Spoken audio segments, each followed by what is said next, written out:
Pada video arkeologi kali ini, kita akan membahas seorang pria yang namanya telah melampaui batas ilmu pengetahuan. Wajahnya terpampang di buku pelajaran, kaos, poster, hingga meme di internet. Rambutnya yang acak-acakan menjadi simbol seorang jenius. Namun, pertanyaan yang lebih menarik bukanlah siapa Albert Einstein. Pertanyaannya adalah, bagaimana seorang pegawai kantor paten yang nyaris tidak dikenal mampu mengubah cara seluruh umat manusia memahami alam semesta? Bagaimana mungkin seseorang yang hidup lebih dari seabad lalu masih memengaruhi teknologi yang kita gunakan setiap hari? Dan mengapa, di balik semua kejeniusannya, Einstein justru berkata bahwa dirinya hanya seperti seorang anak kecil yang sedang bermain di tepi pantai, sementara lautan kebenaran masih terbentang luas di hadapannya? Semakin kita mengenal Einstein, semakin kita menyadari bahwa kisahnya bukan hanya tentang kecerdasan. Ini adalah kisah tentang rasa ingin tahu yang tidak pernah padam, tentang keberanian mempertanyakan sesuatu yang selama ratusan tahun dianggap benar, dan tentang seorang manusia yang berusaha memahami bahasa paling dalam yang digunakan alam semesta. Albert Einstein lahir pada 14 Maret 1879 di kota Ulm, Jerman. Tidak ada tanda-tanda bahwa bayi itu suatu hari akan mengubah sejarah dunia. Ia lahir di keluarga Yahudi kelas menengah. Ayahnya, Hermann Einstein, adalah seorang pengusaha yang bergerak di bidang peralatan listrik. Ibunya, Pauline Koch, sangat mencintai musik dan berharap putranya tumbuh menjadi pribadi yang berbudaya. Kehidupan keluarga Einstein jauh dari kata mewah. Mereka hidup cukup sederhana dan beberapa kali mengalami kesulitan ekonomi. Namun, kedua orang tuanya selalu berusaha memberikan lingkungan yang mendorong rasa ingin tahu anak-anaknya. Banyak orang mengenal cerita bahwa Einstein terlambat berbicara. Cerita ini memang memiliki dasar, meskipun seringkali dibesar-besarkan. Ia mulai berbicara lebih lambat dibandingkan anak-anak seusianya. Bahkan keluarganya sempat khawatir. Namun ketika akhirnya mulai berbicara lancar, Einstein kecil justru memiliki kebiasaan unik. Ia sering mengulang pelan-pelan kalimat yang baru saja diucapkannya, seolah ingin memastikan setiap kata benar-benar sesuai dengan pikirannya. Sejak kecil, Einstein bukan anak yang banyak bicara. Ia lebih senang mengamati daripada menjadi pusat perhatian. Di saat anak-anak lain berlarian tanpa henti, Einstein justru dapat menghabiskan waktu lama hanya memikirkan satu pertanyaan sederhana. Peristiwa yang paling sering disebut sebagai titik awal rasa penasarannya terjadi ketika ia berusia sekitar 5 tahun. Saat itu ayahnya menunjukkan sebuah kompas kecil. Jarum kompas itu terus menunjuk ke arah utara. Einstein memutarnya berkali-kali. Ia menggoyangkannya. Ia membaliknya. Namun apapun yang dilakukan, jarum itu tetap kembali ke arah yang sama. Bagi kebanyakan anak, benda itu hanyalah mainan yang menarik. Tetapi bagi Einstein kecil, kompas tersebut menimbulkan pertanyaan yang jauh lebih besar. Apa yang menggerakkan jarum itu? Ia tidak dapat melihat tangan yang mendorongnya. Tidak ada tali, tidak ada mesin kecil. Namun, sesuatu yang tidak terlihat mampu mengendalikan gerakan benda tersebut. Bertahun-tahun kemudian, Einstein mengakui bahwa pengalaman sederhana itu meninggalkan kesan yang sangat mendalam.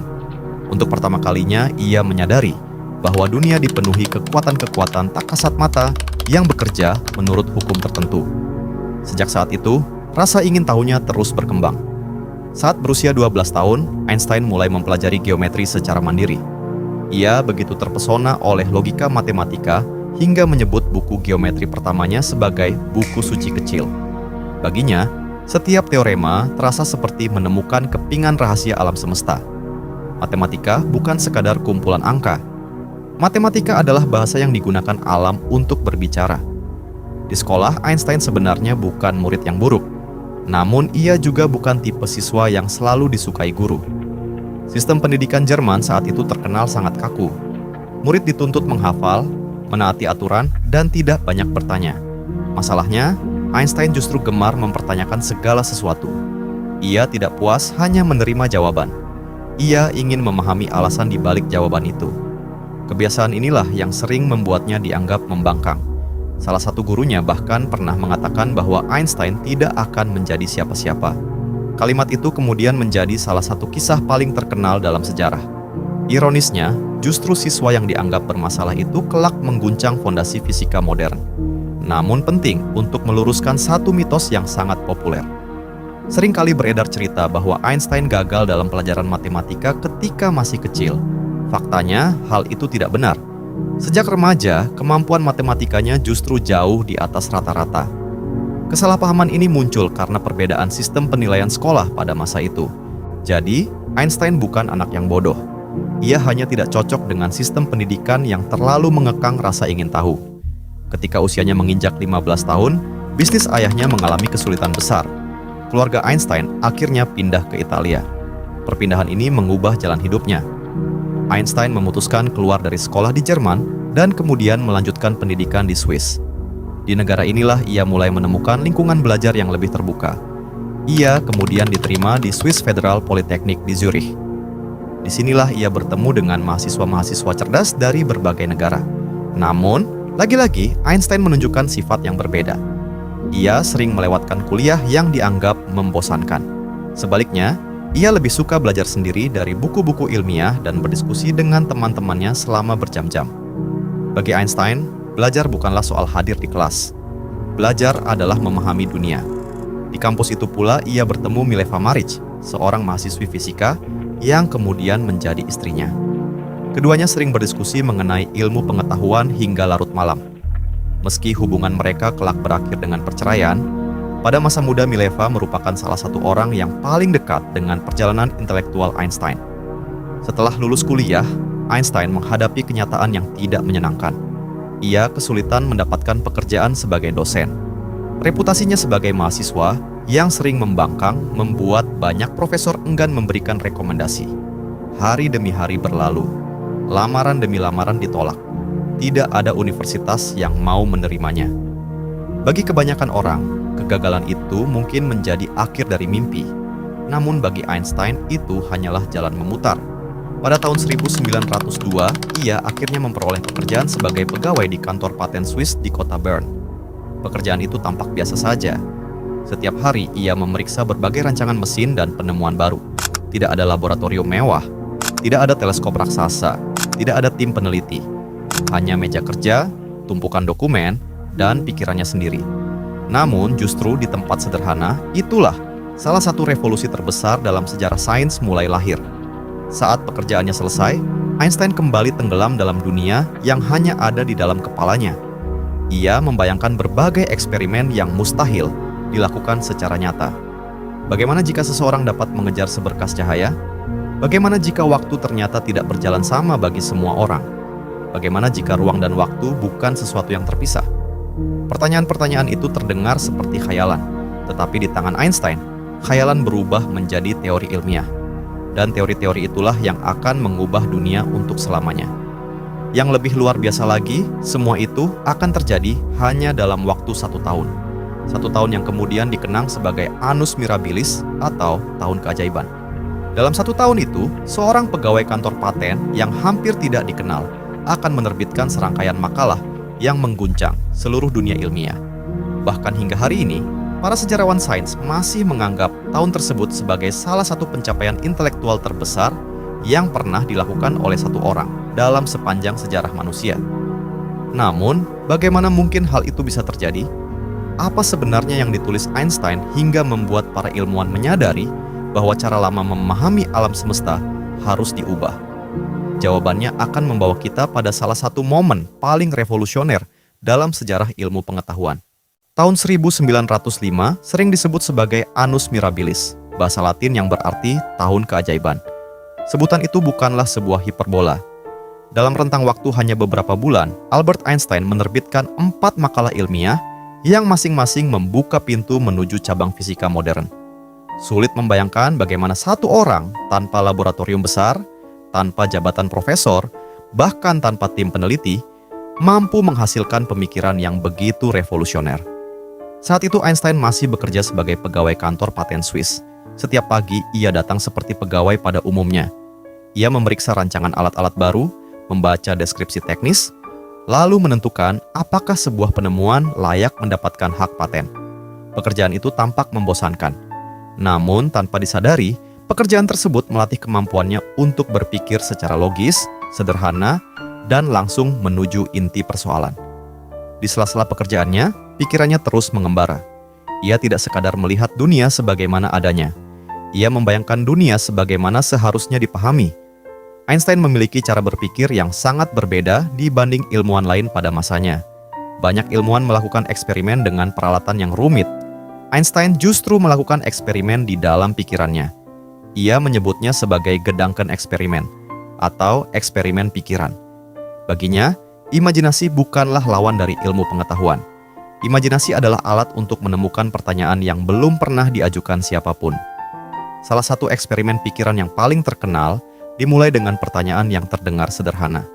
Bagaimana jika aku bisa berlari secepat cahaya?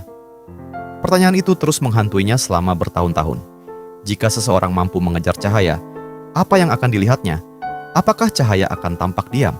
Ataukah hukum-hukum alam justru akan runtuh? Semakin lama ia memikirkan pertanyaan itu, semakin jelas bahwa ada sesuatu yang tidak sesuai dalam pemahaman fisika saat itu. Selama lebih dari 200 tahun, dunia mengikuti pandangan Isaac Newton. Menurut Newton, ruang bersifat mutlak. Waktu juga bersifat mutlak. 1 detik bagi seseorang adalah 1 detik bagi siapapun, dimanapun. Konsep itu bekerja dengan sangat baik untuk menjelaskan gerakan benda-benda sehari-hari. Namun Einstein mulai melihat celah yang belum pernah diperhatikan sebelumnya. Bagaimana jika waktu ternyata tidak sama bagi setiap orang? Bagaimana jika ruang dan waktu sebenarnya saling berkaitan? Pertanyaan-pertanyaan itu terdengar hampir mustahil, tetapi justru dari situlah lahir teori yang mengubah segalanya. Pada bulan Juni 1905, Einstein menerbitkan makalah tentang relativitas khusus. Nama teorinya sering disalahpahami. Relativitas bukan berarti semuanya relatif dan tidak ada yang pasti. Yang dimaksud Einstein adalah bahwa pengukuran ruang dan waktu bergantung pada keadaan pengamat yang sedang bergerak. Yang tetap mutlak hanyalah satu hal, kecepatan cahaya. Apapun yang terjadi, siapapun pengamatnya, seberapa cepat pun mereka bergerak, cahaya selalu memiliki kecepatan yang sama. Konsekuensinya sungguh mengejutkan. Jika kecepatan cahaya selalu tetap, maka ruang dan waktu harus menyesuaikan diri. Artinya, waktu ternyata dapat berjalan lebih lambat. Panjang suatu benda dapat memendek. Massa dapat berubah. Semua bergantung pada kecepatan geraknya. Ide ini terdengar seperti cerita fiksi ilmiah. Namun, lebih dari 100 tahun kemudian, berbagai eksperimen membuktikan bahwa Einstein benar. Satelit GEPS yang setiap hari membantu kita menentukan lokasi harus memperhitungkan efek relativitas. Jika tidak, kesalahan posisinya bisa mencapai beberapa kilometer hanya dalam 1 hari. Artinya, setiap kali kita membuka aplikasi peta di ponsel, kita sebenarnya sedang memanfaatkan teori yang lahir dari pikiran seorang pegawai kantor paten pada tahun 1905. Namun, relativitas khusus bukan satu-satunya karya luar biasa Einstein. Di tahun yang sama, ia juga menjelaskan fenomena yang selama puluhan tahun membuat para ilmuwan kebingungan. Fenomena itu dikenal sebagai efek fotolistrik. Saat cahaya mengenai logam tertentu, logam tersebut dapat melepaskan elektron. Masalahnya, teori cahaya pada masa itu tidak mampu menjelaskan mengapa hal itu bisa terjadi. Einstein mengajukan gagasan yang sangat berani. Ia mengatakan bahwa cahaya tidak hanya berbentuk gelombang. Dalam kondisi tertentu, cahaya juga bertindak seperti paket-paket energi kecil. Paket energi itu kini kita kenal sebagai foton. Pada awalnya, banyak ilmuwan menolak ide tersebut. Bahkan Einstein sendiri menyadari bahwa teorinya terdengar sangat radikal. Namun, beberapa dekade kemudian, eksperimen membuktikan bahwa gagasan itu benar. Ironisnya, Nobel Fisika yang diterima Einstein pada tahun 1921 bukan diberikan karena teori relativitas. Ia justru memperoleh penghargaan tersebut berkat penjelasannya mengenai efek fotolistrik. Penemuan itu menjadi fondasi bagi lahirnya teknologi modern. Panel surya, sensor kamera digital, hingga berbagai perangkat elektronik yang digunakan saat ini, semuanya memiliki hubungan dengan konsep yang diperkenalkan Einstein lebih dari 1 abad lalu. Makalah ketiganya membahas gerak Brown. Gerakan acak partikel-partikel kecil di dalam cairan telah lama diamati para ilmuwan. Einstein menunjukkan bahwa gerakan tersebut disebabkan oleh tumbukan molekul yang tidak terlihat. Penjelasan ini memberikan bukti kuat bahwa atom benar-benar ada. Pada masa itu, keberadaan atom ternyata belum sepenuhnya diterima oleh semua ilmuwan. Makalah Einstein membantu mengakhiri perdebatan panjang tersebut. Kemudian datang makalah keempat. Makalah yang hanya terdiri dari beberapa halaman. Namun dari halaman-halaman sederhana itu, lahirlah salah satu persamaan paling terkenal dalam sejarah manusia. E sama dengan mc kuadrat. Persamaan ini mungkin adalah rumus ilmiah yang paling dikenal di dunia. Bahkan orang yang tidak pernah mempelajari fisika pun kemungkinan besar pernah melihatnya. Tetapi makna di balik rumus itu jauh lebih dalam daripada sekadar simbol matematika. Einstein menunjukkan bahwa massa dan energi sebenarnya adalah dua bentuk dari hal yang sama. Massa dapat berubah menjadi energi. Energi juga dapat berubah menjadi massa. Hubungan sederhana inilah yang kemudian menjadi dasar pemahaman tentang energi nuklir. Di kemudian hari, persamaan tersebut turut membuka jalan bagi pengembangan reaktor nuklir dan bom atom. Meskipun Einstein tidak pernah membuat bom itu sendiri, namanya sering dikaitkan dengan senjata paling dahsyat yang pernah diciptakan manusia. Hubungan itu nantinya justru menjadi salah satu penyesalan terbesar dalam hidupnya. Namun pada tahun 1905, semua itu masih jauh di masa depan. Yang ada hanyalah seorang pria berusia 26 tahun yang baru saja menulis 4 makalah ilmiah luar biasa. Anehnya, dunia tidak langsung menyadari apa yang telah terjadi. Tidak ada pesta, tidak ada konferensi besar, tidak ada berita utama surat kabar. Einstein tetap datang ke kantor paten seperti biasa. Sebagian besar masyarakat bahkan tidak mengenal namanya. Tetapi perlahan-lahan, para ilmuwan mulai membaca karya-karyanya. Mereka mulai mengulang perhitungannya. Mereka mencoba mencari kesalahan. Namun, semakin dalam mereka memeriksa, semakin sulit menemukan celah. Satu demi satu, fisikawan terkemuka mulai menyadari bahwa mereka sedang menyaksikan lahirnya cara baru untuk memahami alam semesta. Seorang pegawai kantor paten yang sebelumnya tidak dianggap penting, kini mulai diperbincangkan di berbagai universitas Eropa. Nama Albert Einstein perlahan berubah dari orang asing menjadi sosok yang mengusik seluruh fondasi fisika klasik. Namun bagi Einstein, revolusi itu belum selesai. Jika relativitas khusus hanya berlaku untuk benda yang bergerak dengan kecepatan tetap, maka masih ada pertanyaan yang jauh lebih besar yang belum terjawab. Bagaimana dengan gravitasi? Mengapa apel jatuh ke tanah? Mengapa planet-planet tetap mengelilingi matahari? Apakah gravitasi benar-benar merupakan gaya seperti yang dijelaskan Newton? Ataukah ada penjelasan yang jauh lebih mengejutkan? Einstein merasa jawabannya masih tersembunyi. Dan selama hampir 10 tahun berikutnya, ia akan menghabiskan seluruh hidupnya untuk mengejar satu teori yang kelak disebut sebagai pencapaian intelektual terbesar dalam kariernya, teori relativitas umum. Setelah menerbitkan teori relativitas khusus, banyak orang mengira Albert Einstein telah mencapai puncak kariernya. Tidak sedikit ilmuwan yang menganggap penemuan itu sudah cukup untuk mengubah sejarah fisika. Namun, Einstein sendiri merasa pekerjaannya belum selesai. Ada satu pertanyaan yang terus menghantuinya. Jika teori relativitas khusus berhasil menjelaskan bagaimana ruang dan waktu bekerja pada benda yang bergerak dengan kecepatan konstan, bagaimana dengan gravitasi? Mengapa sebuah apel jatuh ke tanah? Mengapa bulan tidak pernah meninggalkan orbitnya? Mengapa planet-planet tetap mengelilingi matahari selama miliaran tahun?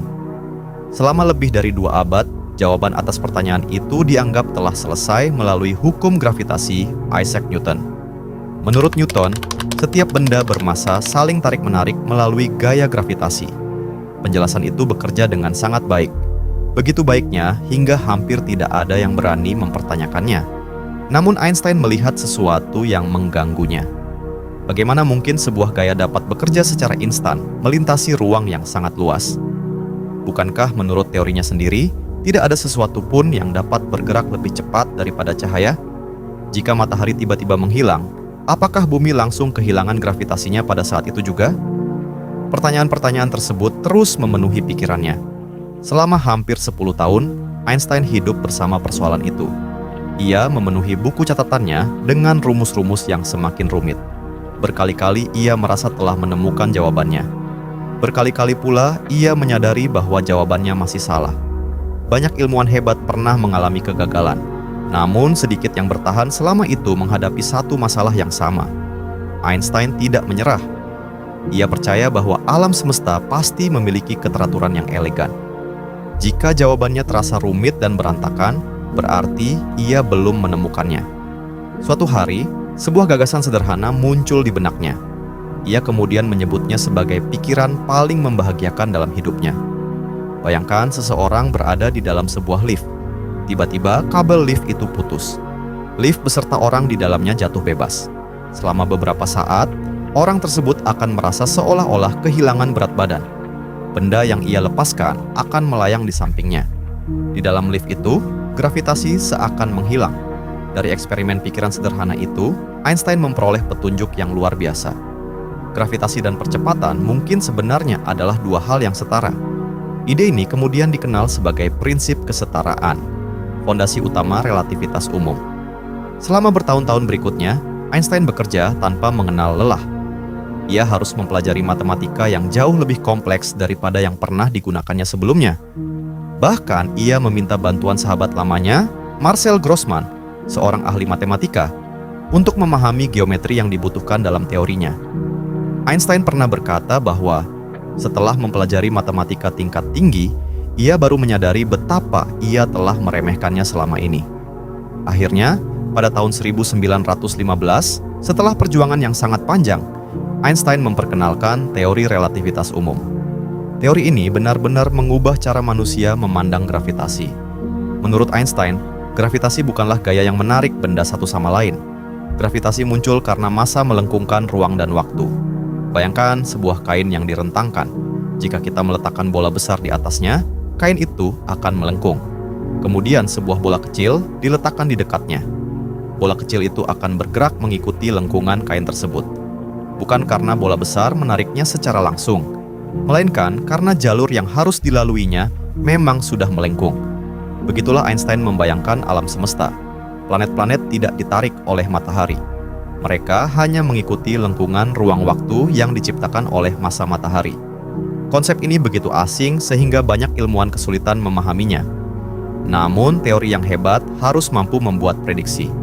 Dan Einstein membuat salah satunya. Ia mengatakan bahwa cahaya pun akan dibelokkan oleh gravitasi. Jika cahaya dari bintang melewati dekat matahari, lintasannya akan sedikit berubah. Prediksi itu terdengar hampir mustahil dibuktikan. Tetapi kesempatan datang pada tahun 1919. Saat terjadi gerhana matahari total, astronom Inggris Arthur Eddington memimpin ekspedisi untuk mengamati posisi bintang-bintang di sekitar matahari. Jika Einstein benar, posisi bintang yang terlihat akan sedikit bergeser. Hasil pengamatan itu mengejutkan dunia. Perhitungan Einstein terbukti benar. Keesokan harinya, surat kabar di berbagai negara memuat berita besar. Revolusi dalam ilmu pengetahuan. Teori Newton digantikan. Seorang ilmuwan Jerman mengubah pemahaman kita tentang alam semesta. Dalam semalam, Albert Einstein berubah dari seorang fisikawan menjadi selebritas dunia. Wajahnya muncul di halaman depan surat kabar. Ia diundang memberikan kuliah di berbagai negara. Orang-orang yang bahkan tidak memahami fisika mulai mengenal namanya. Sejak saat itulah Einstein menjadi simbol kejeniusan. Namun, ketenarannya tidak mengubah kepribadiannya secara drastis. Ia tetap tampil sederhana. Ia tidak terlalu peduli dengan pakaian yang dikenakannya. Ia lebih memilih berjalan kaki daripada hidup dalam kemewahan. Rambutnya yang mulai memutih semakin sulit diatur. Semakin tua usianya, semakin ikonik penampilannya. Tanpa disengaja, rambut acak-acakan itu justru menjadi salah satu ciri paling terkenal di dunia. Banyak orang menganggap penampilannya sebagai gambaran seorang jenius yang terlalu sibuk berpikir hingga tidak sempat menyisir rambut. Padahal kenyataannya jauh lebih sederhana. Einstein memang tidak terlalu memperhatikan penampilan. Ia bahkan terkenal tidak suka memakai kaos kaki. Menurutnya, kaos kaki hanya akan cepat berlubang di bagian jari. Lebih mudah jika tidak memakainya sama sekali. Hal-hal kecil seperti itu membuat masyarakat melihat Einstein bukan hanya sebagai ilmuwan besar, tetapi juga sebagai sosok yang unik. Semakin terkenal dirinya, semakin banyak wartawan yang ingin mewawancarainya. Mereka berharap mendengar penjelasan rumit tentang alam semesta. Namun Einstein sering menjawab dengan kalimat-kalimat sederhana yang mudah diingat. Salah satunya adalah, imajinasi lebih penting daripada pengetahuan. Kalimat ini sering disalahartikan. Einstein tidak pernah mengatakan bahwa pengetahuan tidak penting. Yang ia maksud adalah bahwa pengetahuan selalu terbatas pada apa yang sudah diketahui. Sedangkan imajinasi memungkinkan manusia menemukan sesuatu yang belum pernah ada sebelumnya. Cara berpikir itulah yang membawanya menemukan teori-teori besar. Ia tidak memulai dari rumus, ia memulai dari pertanyaan. Di tengah popularitasnya, Einstein akhirnya menerima hadiah Nobel Fisika pada tahun 1921. Menariknya, penghargaan itu bukan diberikan atas teori relativitas umum. Sebagian anggota Komite Nobel saat itu masih menganggap relativitas terlalu baru dan kontroversial. Sebaliknya, mereka memilih memberikan Nobel atas penjelasan Einstein mengenai efek fotolistrik, sebuah karya yang menjadi fondasi mekanika kuantum modern. Ironisnya, penemuan yang memberinya Nobel justru akan membawanya pada perdebatan terbesar dalam hidupnya. Sebab ketika fisika kuantum berkembang semakin pesat, Einstein mulai merasa ada sesuatu yang tidak sesuai dengan cara alam semesta bekerja. Ia menerima bahwa teorinya telah membuka pintu menuju dunia baru. Namun, ia tidak sepenuhnya menerima konsekuensi dari dunia itu. Perdebatan panjangnya dengan para tokoh mekanika kuantum, terutama Niels Bohr, akan menjadi salah satu pertarungan intelektual paling terkenal dalam sejarah sains. Dan di balik semua itu, ada satu keyakinan filosofis yang terus memengaruhi cara Einstein memandang alam semesta. Ia bukan keyakinan terhadap Tuhan dalam arti tradisional, melainkan pandangan yang diwariskan oleh seorang filsuf Belanda abad ke-17 bernama Baruch Spinoza. Mengapa seorang ilmuwan terbesar abad ke-20 justru begitu terpesona oleh pemikiran seorang filsuf yang pernah dikucilkan karena pandangannya tentang Tuhan? Jawabannya akan membawa kita pada sisi Einstein yang jarang dibahas, tetapi justru memperlihatkan bagaimana ia memandang hubungan antara ilmu pengetahuan, alam semesta, dan sesuatu yang ia sebut sebagai rasa kagum yang mendalam terhadap keteraturan kosmos. Di balik semua rumus yang mengubah dunia, ada satu sisi Albert Einstein yang sering kali disalahpahami. Ia dikenal sebagai ilmuwan yang berbicara tentang ruang, waktu, cahaya, dan gravitasi.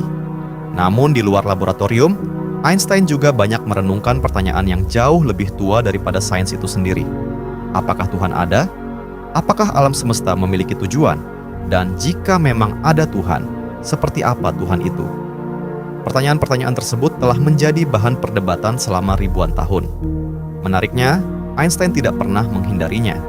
Ia justru beberapa kali memberikan jawaban yang hingga kini masih sering dikutip, meskipun tidak jarang dipahami secara keliru. Banyak orang menganggap Einstein seorang ateis. Sebagian lain yakin ia adalah seorang yang sangat religius. Kenyataannya jauh lebih rumit daripada dua label tersebut. Suatu hari, seorang rabi bertanya kepadanya secara langsung, "Apakah Anda percaya kepada Tuhan?" Einstein menjawab, "Aku percaya kepada Tuhan Spinoza." Jawaban singkat itu segera menyebar ke berbagai penjuru dunia. Namun, hanya sedikit orang yang benar-benar memahami maksudnya. Untuk memahami Einstein, kita harus kembali hampir 3 abad sebelum ia lahir. Kita harus mengenal seorang filsuf Belanda bernama Baruch Spinoza. Spinoza hidup pada abad ke-17. Ia dikenal sebagai salah satu pemikir paling berani dalam sejarah filsafat. Pandangannya membuat ia dikucilkan oleh komunitasnya sendiri. Namun justru dari pemikirannya lahir salah satu gagasan paling radikal tentang Tuhan. Menurut Spinoza, Tuhan bukanlah sosok yang berada di luar alam semesta dan mengatur segala sesuatu seperti seorang raja. Bagi Spinoza, Tuhan adalah alam semesta itu sendiri. Segala sesuatu yang ada merupakan bagian dari satu realitas yang sama. Hukum-hukum alam bukanlah ciptaan yang terpisah dari Tuhan. Hukum-hukum itu adalah ekspresi dari hakikat Tuhan sendiri. Pandangan inilah yang sangat memengaruhi Einstein. Ketika ia mengatakan percaya kepada Tuhan Spinoza, ia tidak sedang berbicara tentang Tuhan yang memberikan mukjizat, menghukum manusia, atau mengabulkan doa. Ia berbicara tentang keteraturan luar biasa yang ia lihat di balik hukum-hukum alam. Semakin dalam Einstein mempelajari alam semesta, semakin ia merasa bahwa semua ini memiliki struktur yang begitu elegan. Ia sering mengatakan bahwa pengalaman paling indah yang dapat dirasakan manusia adalah rasa takjub terhadap misteri. Bagi Einstein, rasa takjub itu hampir menyerupai pengalaman religius. Bukan karena ia melihat mukjizat, tetapi karena ia melihat keteraturan yang begitu sempurna. Ia pernah menulis bahwa ilmu pengetahuan tanpa semangat religius akan pincang, dan agama tanpa ilmu pengetahuan akan buta. Kalimat ini sering dipotong-potong sehingga menimbulkan kesalahpahaman. Yang dimaksud Einstein bukanlah agama dalam pengertian ritual atau institusi tertentu. Ia sedang berbicara tentang kerendahan hati di hadapan luasnya alam semesta. Semakin banyak yang ia ketahui, semakin ia menyadari betapa sedikit yang benar-benar dipahami manusia. Sikap inilah yang membuat Einstein tetap rendah hati meskipun telah menjadi ilmuwan paling terkenal di dunia. Namun, justru ketika fisika memasuki era baru, keyakinannya tentang keteraturan alam mulai diuji. Pada awal abad ke-20, lahirlah mekanika kuantum. Cabang fisika ini menggambarkan dunia yang sangat berbeda dari intuisi manusia. Di tingkat atom dan partikel, banyak peristiwa tampak terjadi secara acak. Kita tidak bisa mengetahui secara pasti posisi dan kecepatan sebuah partikel pada saat yang sama. Yang bisa dihitung hanyalah kemungkinan. Bagi banyak fisikawan muda saat itu, ketidakpastian adalah bagian mendasar dari alam semesta. Namun, Einstein sulit menerima gagasan tersebut. Baginya, alam semesta terlalu teratur untuk bergantung pada kebetulan. Dari sinilah lahir salah satu kalimat paling terkenal dalam sejarah sains. Tuhan tidak bermain dadu dengan alam semesta. Kalimat ini sering disalahartikan sebagai pernyataan keagamaan. Padahal sebenarnya Einstein sedang mengkritik interpretasi mekanika kuantum. Ia tidak sedang berbicara tentang Tuhan dalam arti literal. Tuhan, dalam kalimat itu, adalah simbol dari keteraturan hukum-hukum alam. Ia percaya bahwa di balik sesuatu yang tampak acak, pasti ada hukum yang lebih dalam yang belum ditemukan. Pendapat ini memicu perdebatan panjang dengan fisikawan Denmark, Niels Bohr. Bohr menjawab dengan kalimat yang tak kalah terkenal. Jangan memberitahu Tuhan apa yang harus dilakukan. Perdebatan antara Einstein dan Bohr berlangsung selama bertahun-tahun. Mereka saling mengajukan argumen, eksperimen pikiran, dan kritik yang sangat tajam.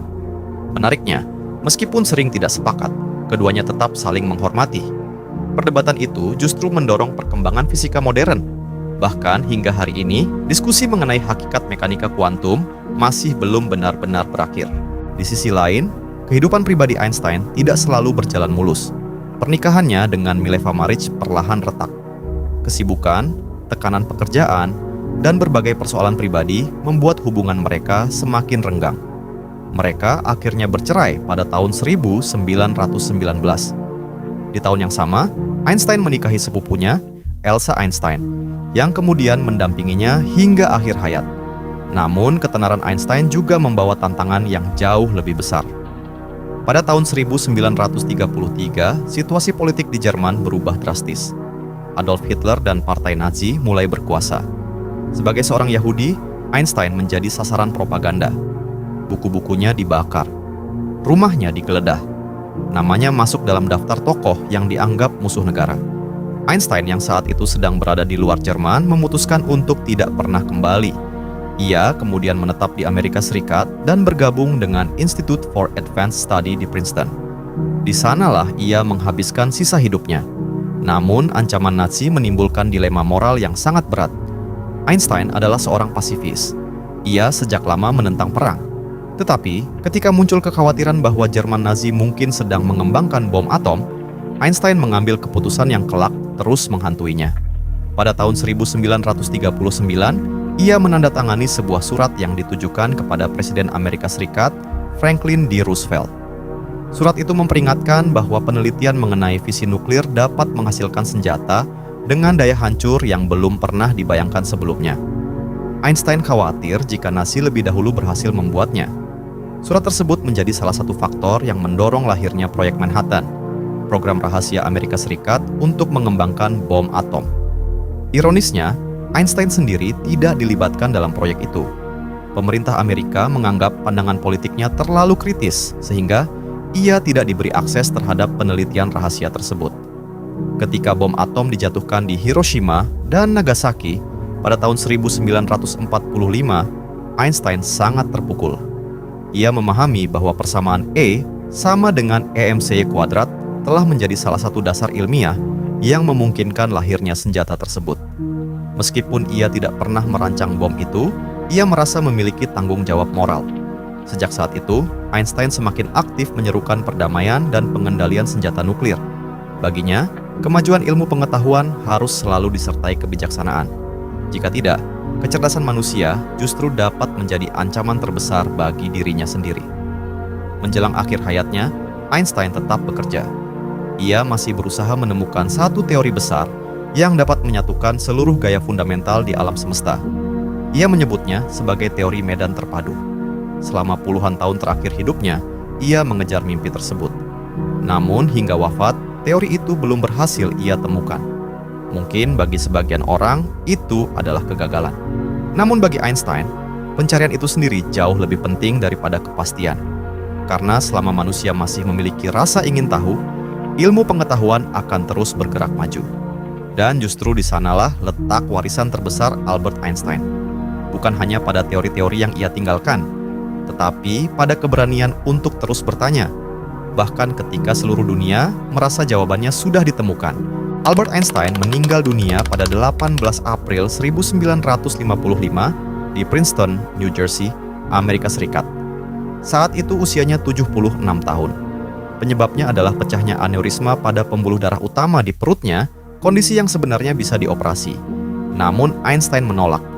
Ia tidak ingin memperpanjang hidupnya dengan cara-cara yang menurutnya hanya menunda sesuatu yang tidak dapat dihindari. Ia pernah berkata bahwa memperpanjang hidup secara artifisial adalah tindakan yang tidak memiliki makna baginya. Aku telah melakukan bagianku, kini saatnya pergi. Kalimat itu menggambarkan bagaimana ia memandang kehidupan, tenang, tanpa dramatisasi, tanpa rasa takut yang berlebihan. Bahkan hingga akhir hidupnya, meja kerjanya masih dipenuhi kertas-kertas berisi perhitungan.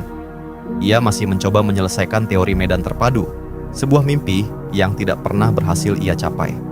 Banyak orang mungkin menganggap itu sebagai kegagalan, namun sejarah melihatnya secara berbeda. Einstein mengajarkan bahwa seorang ilmuwan tidak diukur dari berapa banyak jawaban yang ia miliki, melainkan dari seberapa berani ia mengajukan pertanyaan yang belum pernah dipikirkan orang lain. Setelah kematiannya, sesuatu yang cukup kontroversial terjadi.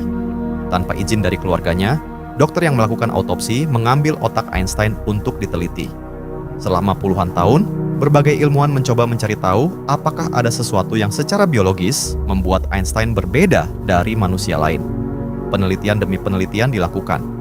Beberapa menemukan perbedaan kecil pada struktur tertentu. Sebagian lainnya menyimpulkan bahwa tidak ada bukti yang cukup untuk mengatakan bahwa kejeniusan Einstein berasal dari bentuk otaknya.